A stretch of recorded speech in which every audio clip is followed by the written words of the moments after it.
هەمیشە پرسیاری زیرەکانە بکە. هەر لەسەر پرسیار مۆزوعی زۆرمان هەیە. ئێمە لە کۆمەڵگای شەرقیە ئەڵێن قسەی باخەڵی خۆتە، ئەڵێن دەمە داخە، ئەڵێن تۆ لەو ئاستانی دۆ پرسیارە بکەی وە زۆر شتی ناخۆش. ڕاستیەکەی پەروەردەی نوێ ئەڵێ ئەو زانیاریەی کە هەیە لەوە ئەچێ سبەی ئەوەندە زانیاریەکان بگۆڕێن، ئەوە نشتی تازە بێن، ئەمەی کە هەیە کەسەکە بیشی زانێ نەشی زانێ زۆر فەرق نەکە. ئەی چی مهمە؟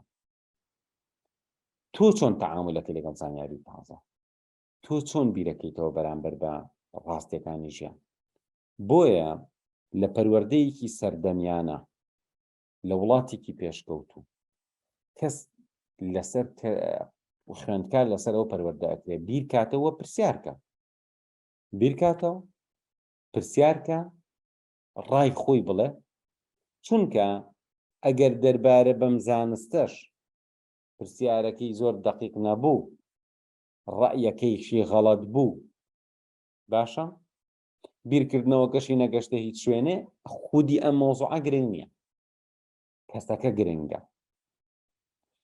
ئەنیشتاین قسەیەکی هەڵێ هەرگیز لە پرسیارکردن مەوەست. ڕاستیەکەی ئەم دنیاە پێشکەوتنی ئەم دنیا هەرزارباری ئەو کەسانین کە پرسیاریانە کرد، کە بیریانە کردەوە، کە ڕەخنەیان ئەگرت، کە ڕەئی خۆیان دەربڕن. دنیا قەرزارباری ئەوانە نییە کە بەس قسەی خەڵکیان لەبەر کردووە، بەڕاستی. چونکە گواستنەوەی زانیاری ڕێگای جۆرا و جۆری هەیە. مەرج نییە هەموو شتێک هەر قسەی خەڵک بێ، ئەکرێ قسەی خۆت بێ.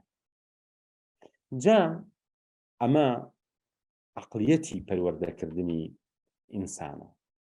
ئێمە چ جۆرە مرۆڤێکمان ئەوێ کاتێککە دنیا زیاتر پێشەکەوێت. ئێمە مرۆڤێکمان ناوێ عەقڵی سنووردار بێ. ئێمە مرۆڤێکمانەوێت داهێنەر بێ، بیر کاتەوە، خۆی بگونجێنێ، توانای فێربوونی باش بێت، نەک هەر شتی زۆری بزانێت، توانای فێربوونی باش بێت. واتە ئێستا کە ئەم پرۆژی چالاکردنی مێشکە موهیمەکەی لەوایە تۆ ئەگۆڕیت. کاتێک ئەچی بۆ دەورەیەک جاری وایە بەس زانیاری ئابەتەوە، واتە تۆ خۆت زۆر نەگۆڕایی، بەس زانیاریەکانی ناومێشکە تۆ زۆر زیاتر بوون، بەس ئەبێ لە دوای چالاکردنی مێشک تۆ گۆڕابیت.